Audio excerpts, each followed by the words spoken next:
이번 연도 수능 특강 두 번째 요청 자료에 대한 설명을 드릴게요. 이번에는 3강 1번인데요. 이것도 이 디지털 문서를 좀 깔끔하게 올리면서 짚어가면서 설명하는 게 아니고, 그러니까 그 자료가 다음 주에 EBS 책에서 나온다고 이렇게 발표가 되었어요. 그래서 급하게 우리 친구들이 선생님 이건 좀 풀어주셔야 됩니다. 읽어봤는데 한 개도 모르겠어요. 하다 보니 이거를 우리 수업 시간에 하고 그 복습용으로 블로그와 이렇게 최종적으로 유튜브에 혼자 공부할 때 이렇게 참고하시라고 올리는 자료거든요. 그러니까 해석이 왜 안 되는가에 대한 어떤 키 포인트만 우리 이제 수업에서 잡아가시면 될 것 같아요.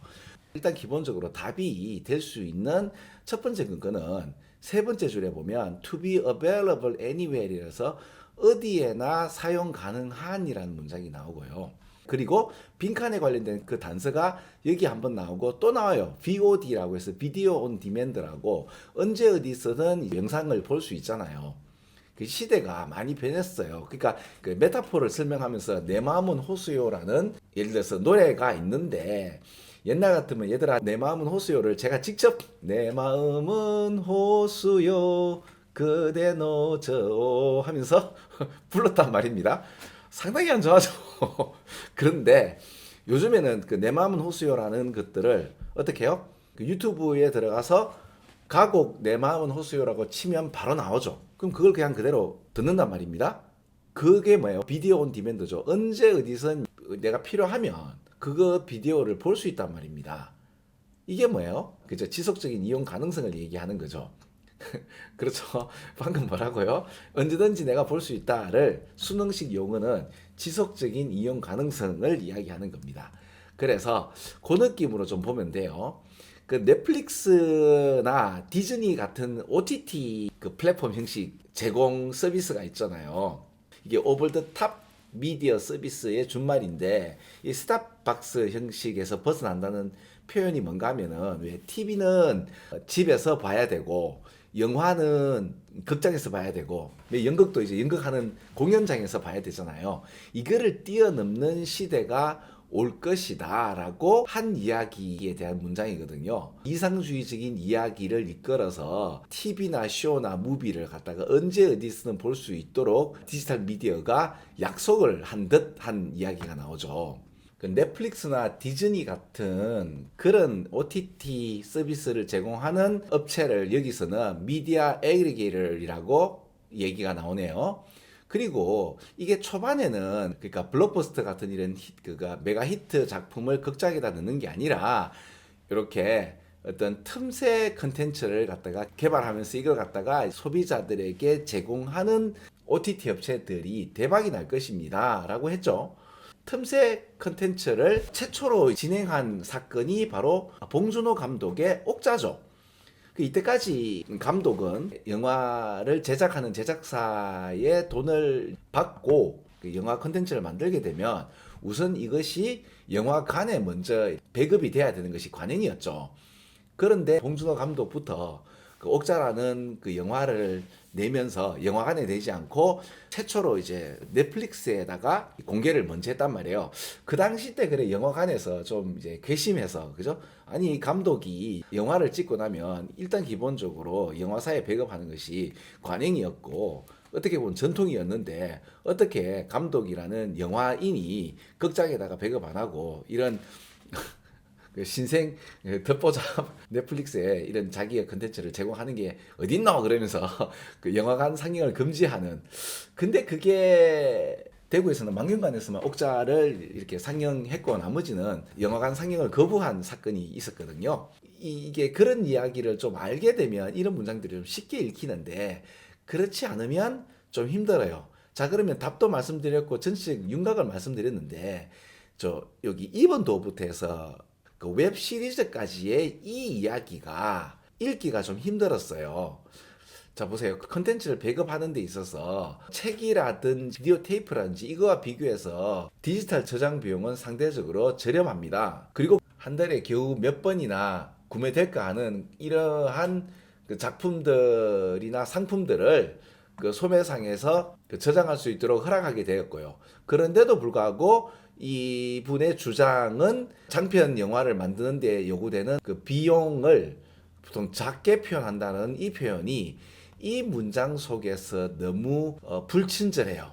그러니까 제가 이거 understate라는 표현을 overstate라는 표현으로 문맥 문장으로 이야기했을 때 understate냐 overstate냐를 찍을 수 있겠느냐라고 반대로 한번 생각을 해봤단 말이에요. 이걸 이게 understate를 갖다 overstate라고 얘기했을 때 과연 찍을 수 있겠는지, 그 생산 비용을 일반적으로 좀 적게 이야기한다는 얘기가 이 문장에서는 조금 이해하기가 힘들게 돼 있어요.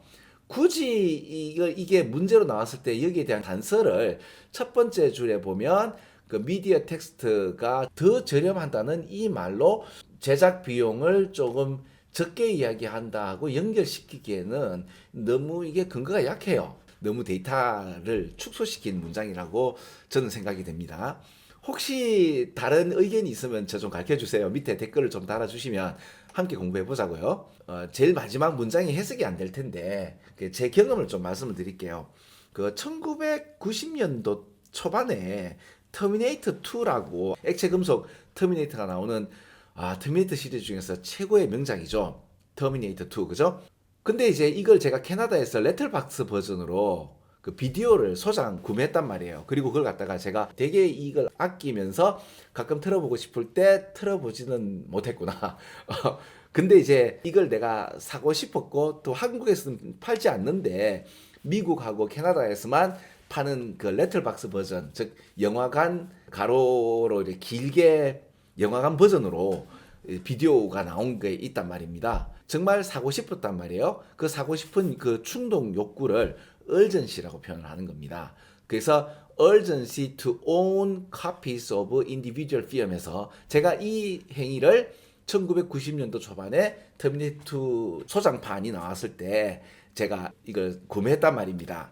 근데 그 구매하고 있는데 물론 보진 않았지만 요즘에는 그런 아무리 훌륭한 영화가 있다 하더라도 따로 CD라든지 블루레이 이게 개인 소장하시는 분들은 거의 없죠. 왜? 언제 어디서든 그 영상을 볼 수 있잖아요. TV가 아니고 영화가 아니더라도 스마트폰으로 우리는 그 영화를 볼 수 있단 말입니다. 그러한 늘 지속적인 어떤 이용 가능성으로 인해서 내가 개인 소장을 하고 싶은 그 욕망이 줄어들죠. 그러다 보니까 예를 들어서 인디에서 만든 독특한 영화들이나 어떤 컨텐츠들이 있는데 옛날 같으면 이런 걸 갖다가 그 매니아층들은 구매를 해줘서 이분들이 살아남을 수 있단 말입니다. 근데 이런 인디 분들은 큰 넷플릭스나 이런 데 이제 종속이 돼버리고 수입 구조의 주된 어떤 소스 중 하나가 없어지는 경우가 되었죠. 그러니까 데미징을 입을 수가 있단 말이죠.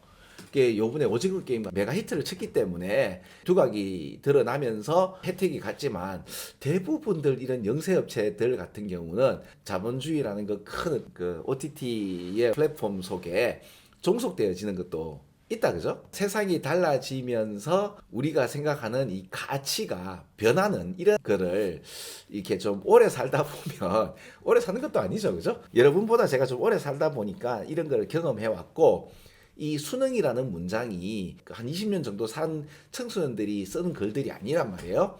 최근에 그럼에도 한 반백년 이상 살은 사람들이 여러 가지 정보사회에서의 변한 이런 이야기들을 압축해서 불친절하게 이렇게 화려한 워딩으로 전개한 문장들을 청소년들이 읽으니까 힘들다고 보시면 돼요. 자, 이해를 못했던 세 번째까지를 설명드리고 또 우선 이렇게 사진을 찍어서 급하게 올립니다. 자, 계속해서 4강 6번을 그 다음 시간에 수업하겠습니다. 자, 일단은 여기까지 하겠습니다. 여러분 안녕.